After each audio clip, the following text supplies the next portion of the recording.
Դերասանուհի Ռոզա Դավթյանի հարսանեկան արարողությանը հուզիչ խոսքով մեկնաբանությամբ է հանդես եկել նաև սցենարիստ, պրոդյուսեր Դիանա Գրիգորյանը։ Նրա խոսքը ներկայացնում ենք առանց մեկնաբանության։ Աստծոտան իրենց օրհնությունը ստացան Ռոզան և Գուրգենը։ Ապրիլի 27-ն ուղղակի ընտրված օր չէ հարսանյաց արարողության համար։ Այսօր մեր գեղեցկուհու հայրիկի երկնային ծննդյան օրն է։ Ես վստահ եմ, որ քո մեջ մեծ էր ցանկությունը, որ Գուրգենն առաջինը հենց նրա հավանության արժանանար։ Այս 4 տարիների ընթացքում գիտեմ, որ հայրիկը երբեք բացակայ չի եղել քո կյանքից ու չի լինի, որովհետև նա քո սրտում է։ Գիտեմ, որ շատ է զրուցում իրեն հետ։ Թող շնորհավոր լինի նրա երկնային ծնունդը, որն այսօր դարձավ քեզ համար նաև նոր կյանքի ձևավորման օր։ Նաև գիտեմ, որ այս պահին ևս դու հայրիկին ասելիք ունես։ Այնպես որ խնդրում եմ բոլորիդ ուշադրությունն էկրանին, շնորհակալություն։ Շնորհակալություն։ Շնորհավոր։ Արդեն 4 տարի է մենք միասին չենք նշում։ Ոչ մի առիթով չեմ խոստովանել մեծագույն սիրուս մասին, բայց հիմա ուզում եմ գոռամ, որ ես քեզ սիրում եմ։ Միակ սփոփանքը ողջ ողբերգության ներսում հավատի նշույլն է, քո զգացածների մեջ իմ սերը գտնելու։ Ու այսօրվանից այսօրը կրկնակի անգամ օժնված է։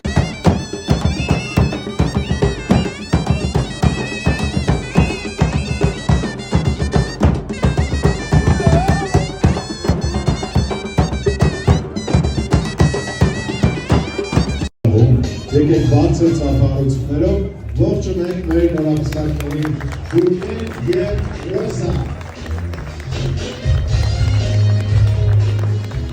Դերասանուհին կարելի է ասել առաջին անգամ խոսել էր անձնական ու ընտանեկան մի քանի թեմաների մասին, որի ամենակարևոր հատվածներն էլ ներկայացնում ենք ձեր ուշադրությանը։ Մեր հանդիպածը դժվարությունն է, պայքարը, ցավը, անորոշությունն ու ձախողումը։ Մարդիկ, ովքեր չեն հանդիպում սրանց, ուրեմն չեն վաստակելու կյանքի անհոգ ու երջանիկ օրերը, որովհետև դժվարությունը պարգև է և հարթեցնող ուղի դեպի մտածածին երազանք, որովհետև ամենամսոտ ու յուղոտ հաջողությունը հում ու արյունոտ սկզբնաղբյուրից է խմորվում։ Վեհ ու հավատարիմ մնա քո ընտրածին, մի վազի դեպի գայթակղիչը, ողորմություն մի խնդիր լուռ և բարձր ճակատով մնա քո բարձունքներում, որովհետև դա է քո իրական տեղը։ Մեր պատմությունը տարբեր է ու բնավ նմանություն չունի քո իմացածներին։ Իմ անցած ճանապարհը շատ ավելի անհարթ է, քան դու կպատկերացնես, բայց ես անցնում եմ այդ ճանապարհը վեհորեն և անտրտունջ։ Այս կյանքում ինձ բաժին հասածը կորցնելու և գտնելու մասին ճանապարհներն են։ Իմ բոլոր գտածների հետևում կորուստներ են, բոլոր ձեռքբերումներիս հետևում անթիվան համար ձախողումներ, բոլոր ժպիտներիս հետևում հեկեկոցներ։ Կորուստներ կան, որոնք չեն փոխարինվում, չեն մոռացվում, չեն սպիանում և ի հակառակ նշվածներին խորը արմատներ գցելով օրերից մի օր անգամ ծիլ են տալիս, բայց գուցե փառատողը այն է, որ գտնվելիքների մեջ եզակիորեն, բայց գոնե լինում են դեպքեր, որ երջանկացնելու ձևը ևս չմոռացվողներից է դառնում։ Ես չեմ վախենա ասել, որ հորս կորցնելուց հետո քեզ գտնել է իմ կյանքում եղած, լինելիք և այժմյան եղածներից ամենից անգինն է։ Իմ փոթորկոտ կյանքին հանգստություն տվողն ես, իմ չբթացող ցավերի լուռ կիսողն ես, իմ մենակ օրերի անփոխարինելի ընկերն ես, իմ հաջողություններից անմնացորդ երջանկանցող ու վշտիս մեջ հետս լացողն ես։ Գուցեև ուժեղ եմ ես, բայց դու ինձ դարձնում ես անպարտելի։ Հիմա ես իմ հետևում ունեմ անթիվ անհամար կորցրած և գտած ճանապարհներ և վերստին անդառնալի հավերժ փակված, կողպեկված դռներ, ու ունեմ քեզ, և առավելապես քոնն եմ ես, և քոնը լինելը սպիացնում է բոլոր խորեվերքերը, հարթեցնում է բոլոր սպիերը, լռեցնում է բոլոր կեղտոտ բերանները, որովհետև քոնը լինելը աստվածային օրհնություն է, և որքան ասելիք կա քոնը լինելու մեջ, ինչ լավ է, որ հենց քոնն եմ ես։ Բնական էր, որ այդ ճանաչումը իր հետ պետք է հանրության հետաքրքրության նոր ալիք բերեր իր հետ։ Դեռ հեռուստասերիալի ընթացքում շատ էր քննարկվում Ռոզայի և դերասան Կարեն Ասլանյանի սիրավեպի մասին լուրը։ Այդ թեմային անդրադառնալով դերասանուհին նշել էր. «Ես երբ գալիս էի հյուր ինքս ինձ ասացի, որ պետք է լինի մի տարածք, մի ներքին բան, որը միշտ քոնը պետք է մնա ու ես կարծեցի, որ անձնականը ամենաճիշտ տարբերակն է դրա համար։ Ես ու Կարենը հոյակապ ընկերներ ենք, մեզ մոտ ամեն ինչ լավ է տաղավարում։ Դրանից դուրս մենք երբեմն շփվում ենք, բայց իմ անձնականը միայն իմն է, ոչինչ չեմ հերքում կամ ոչինչ չեմ փաստում։ Ես մի բան կասեմ, այնինչ իրականում կա առանց իմացելու կամ մեկ ուրիշի հերքելու կամ փաստելու միշտ երևում է։ Թողնենք ժամանակի վրա ամեն բան ցույց կտա ճիշտը։ Զրույցի ընթացքում Ռոզան նաև նշել էր, որ մինչ սերիալում նկարահանվելը զուգընկեր չի ունեցել, սակայն չի նշանակում, որ հիմա եւս չունի։ Ուրեմն իմ մոտ էլ հակառակ process-ն է, ես էլ չեմ ուզում նիհարեմ ճիշտն ասած, բայց քանի որ շաքարից, հյութերից,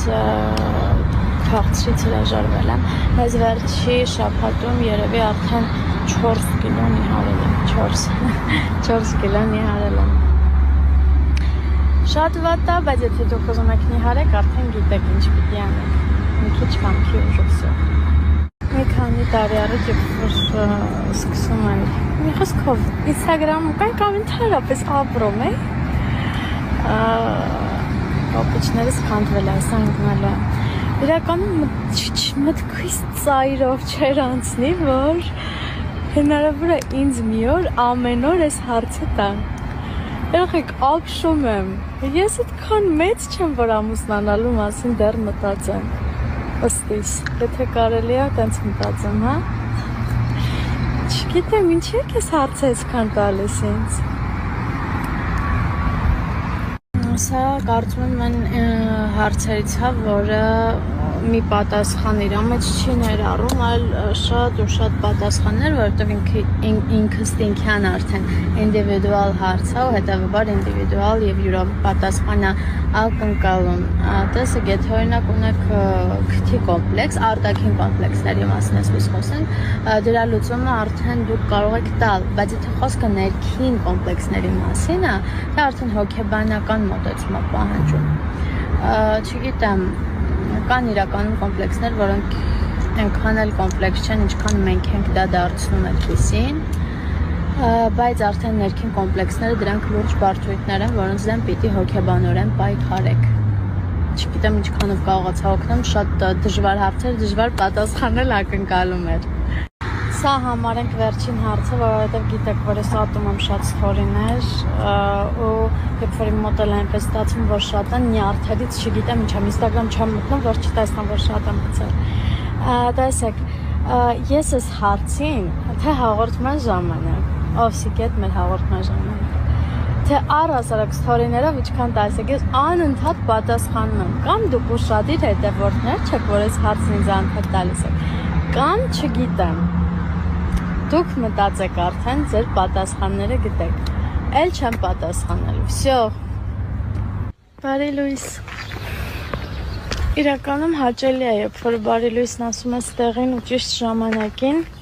ոչ թե օրինակ արթնանում ես կեսօրին, բայց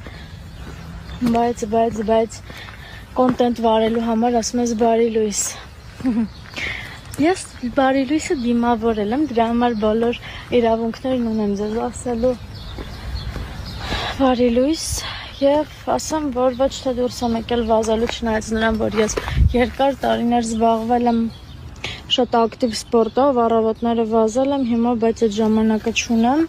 բայց դուրս եմ եկել, որովհետեւ տունը չէր ստացվում կարդալ, մի քանի փորձեր արեցի անհաջող, հիմա որոշել եմ փոխեմ լոկացիան, որովհետեւ պետք է ինձ կարդալ ու չեմ քնել բարի լույսը դիմավորել եմ, որովհետև դիտում եմ կինոներ, բացերը լրացնելու համար։ Ընկերներ, վերջապես ես տանն եմ, ինչպես տեսնում եք, և մի շատ կարևոր բան, որքան առիթներ եղել են երկրից դուրս գալու, թե ճամփորդելու, թե գործնական, եթե, միևնույնն է, ես ոչ մի երկրում ինձ լավ չեմ զգում եւ բանը ընդհանրապես նրանում չէ թե ինչպես են ինձ ընդունում, ինչպես են հյուրընկալում, այլ իմ հոգուց է, իմ ներսից է, որ ես չեմ կարողանում ինձ լավ զգալ։ Գիտեք, ես ուրախ եմ ու ես ամեն անգամ հետ վերադառնալուց եմ հասկանում, որ ես հպարտ եմ, որ ես ունեմ ինքնություն, որ ես ունեմ ծննդավայր, որ ես ունեմ հայրենիք ի վերջո։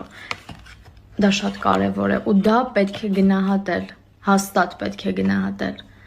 Ես սիրում եմ իմ Հայաստանը, իմ տունը, իմ տան դիմացի քարը։ Այսքանը։